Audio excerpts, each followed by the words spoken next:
El primer plan de Dios con nosotros los seres humanos fue el matrimonio. Por eso dice en el Antiguo Testamento: por lo tanto dejará el hombre a su padre y a su madre para unirse a su mujer. El primer mandamiento de Dios, en un sentido más amplio, lo que Dios ha hablado en imperativo, es el énfasis en la sexualidad. Es decir, sed fecundos y multiplicaos. Jesucristo eleva todo esto al nivel del sacramento, cuando dice: por lo tanto, el hombre dejará a su padre y a su madre y se unirá a su esposa, y los dos serán una sola carne. Y luego agrega: lo que Dios ha unido, que no lo separa el hombre. En ese momento los dos se convierten en esposos, cuando concluyeron el matrimonio. ¿Cuándo es un matrimonio concluido? Es concluido en el momento en que el esposo y la esposa dijeron frente al altar: sí, quiero, te lo prometo. Pero aún no está del todo cerrado. Y cuando está absolutamente realizado, es decir, irrevocable, cuando tuvo lugar la primera relación sexual, después del altar.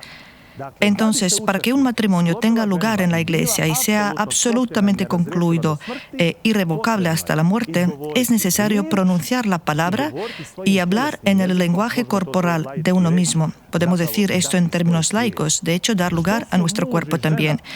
¿Qué son marido y mujer en el momento de la cumbre de su amor cuando están unidos? Son ícono de la Santísima Trinidad. La Santísima Trinidad, las tres personas divinas, se entrelazan entre sí, la Trinidad y el Uno y la Trinidad. Cuando se entrerelacionan, entonces se aman. Cuando aman, entonces crean. ¿Qué crean? Están creando este mundo. El marido y la mujer son igual, solo una dualidad aquí en la tierra. Entonces se unen entre sí, se fusionan literalmente. Cuando se unen, se aman, están en la cima de su amor. Cuando hacen el amor, crean. ¿Qué crean? Una vida nueva, un bebé. Por lo tanto, aquí en esta dualidad está el ícono de Dios creador. Son exclusivamente y solo aquí en la tierra el marido y la mujer. ¿Qué es esencialmente una relación sexual? La relación sexual es la renovación de esas palabras que el esposo y la esposa dijeron frente al altar. Sí, quiero, te lo prometo. Es un acto de entrega. Te prometo fidelidad en tiempos buenos y malos, en la salud y en la enfermedad, que te respetaré todos los días de mi vida. Por lo tanto, es un acto de entrega cuando comparten el sacramento entre sí. ¿Qué hacen durante la relación sexual? Renuevan este consentimiento con el lenguaje corporal, es decir, con el cuerpo. Sin embargo, la pregunta ahora es: ¿está todo permitido? Si las relaciones sexuales van solo hacia el orgasmo, solo hacia el placer, descuidando al otro, entonces son impuras. Independientemente de que vais a realizar todo a la perfección, vais a llegar a una unión completa, no vais a tener relaciones sexuales interrumpidas y no vais a usar ningún medio artificial. ¿Por qué es así? Porque una persona frente al altar, cuando dice sí, quiero, te lo prometo, se entrega a esa otra persona y piensa en su bienestar. Y aquí piensa exclusivamente en sí mismo y en su propio placer, descuidando a la otra persona. I na svoj užitak, zanemarujući onu drugu osobu.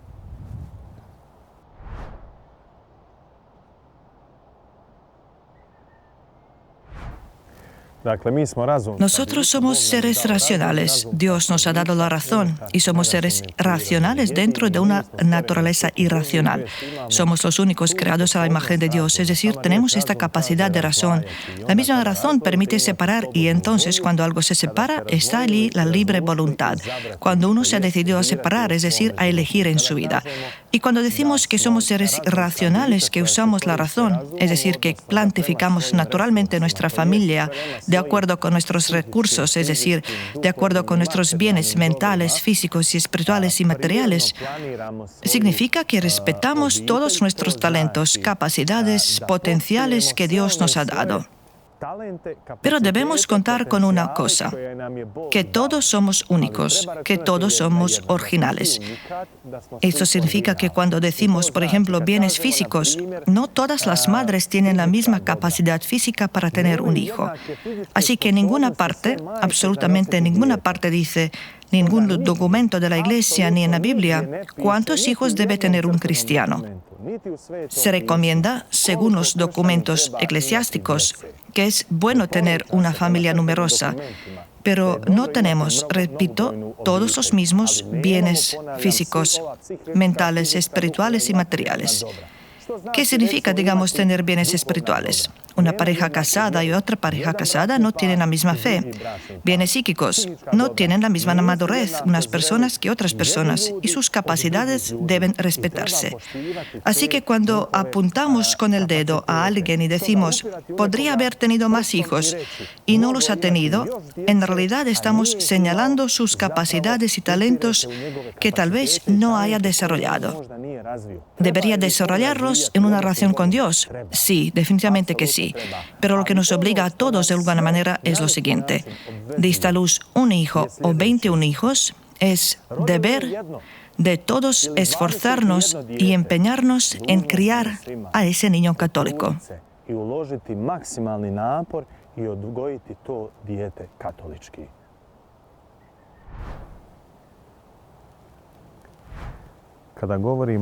Cuando hablamos de métodos anticonceptivos del matrimonio, entonces siempre debemos volver al consentimiento, es decir, lo que el esposo y la esposa se dijeron el uno al otro frente al altar.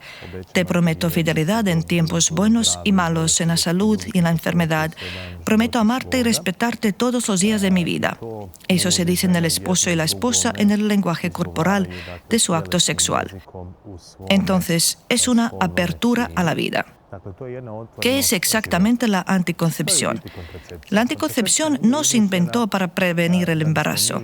La anticoncepción se inventó para que nos quitemos la responsabilidad, es decir, para facilitarnos las cosas, entre comillas, y el acto conyugal reducirlo exclusivamente al nivel animal, es decir, hacerlo estéril. ¿Cómo es, entonces, la entrega del marido y la mujer que tiene lugar ante el altar en un acto marital, en una relación sexual? Entonces, te doy absolutamente todo, pero no te doy mi fertilidad. Ahí te niego y no tomo de ti. Acepto todo de ti, lo que te prometí en el altar, pero no acepto tu fertilidad. Ali ne prihvaćam tvoju plodnost. Este es el núcleo, la clave del problema cuando se trata de anticoncepción. Y eso está absolutamente en desacuerdo con la doctrina de nuestra Iglesia. Es decir, la doctrina evangélica, la apertura a la vida, sin mencionar los medios del aborto, el tipo de aborto intencional, el tipo de pastillas para el día siguiente, tipo espiral. Son todos medios abortivos, por lo que es el asesinato de un feto.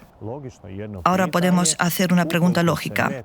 Si alguien decide, de acuerdo con sus recursos, capacidades mentales, físicas, espirituales, materiales, o tiene dudas si puede o quiere tener hijos después de haber dado a luz a 2, 3, 5 o 6, entonces, ¿qué pasa con las relaciones sexuales? Entonces, el marido y la mujer practican sus relaciones sexuales en los días infértiles de la mujer. Pero aquí yo diría, y me atrevería a poner el énfasis en el hombre, que debe respetar el ciclo menstrual de la mujer. Es decir, la mujer debe hacer todo el esfuerzo y conocerse a sí misma, y el marido debe de respetarlo. Porque si decimos que marido y mujer son íconos de la Santísima Trinidad, es decir, una sola dualidad, por supuesto que no renunciarán a las relaciones sexuales, sino que tendrán relaciones sexuales cuando la esposa está en días infértiles. Pero hay varias influencias. El trabajo de una mujer, la familia, el lugar donde se mueve, lo que le afecta mucho, lo que puede generar algo de presión, estrés, nerviosismo, que puede interrumpir el ciclo menstrual de una mujer. Y todos esos factores deben tenerse en cuenta. Pero repito, por tanto, el esposo debe respetar absolutamente a su mujer como Cristo respeta a la Iglesia. Ama a su Iglesia. Por eso el esposo ama a su esposa y con ella debe conocer su ciclo menstrual. para que juntos puedan seguir disfrutando de estas relaciones sexuales, la sexualidad que Dios les ha dado, porque la sexualidad no es un trozo de cuerpo o carne, hablando en términos generales, sino que la sexualidad soy yo, de la cabeza a los pies, en espíritu, alma y cuerpo. Por lo tanto, hay que respetarse el uno al otro, conocerse, especialmente el marido y la mujer, y luego seguir esos ciclos para ver cuándo tener relaciones sexuales. Esta pregunta es muy difícil de responder. Es difícil de concretar porque es necesario abordar cada caso, cada matrimonio individualmente y mirarlo, escuchar toda la situación. Lo que se puede decir en principio es lo siguiente.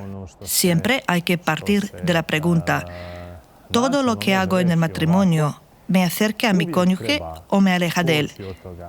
Si ya llegamos antes de algún acto terminado, siempre nos guiamos por el teológico. Elegimos menos mal, elegimos menos maldad. No es que hayas elegido el pecado, que hayas decidido que tu compromiso fundamental sea algún mal, sino que en esa situación vas a elegir lo que es menos pecaminoso, lo que es menos malo.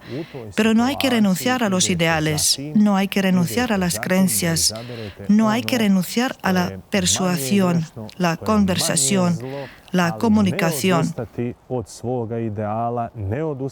e incluso de la manera que creáis que podría llevarlos a ese objetivo final, para finalmente vivir su sexualidad en ese sublime misterio o ideal.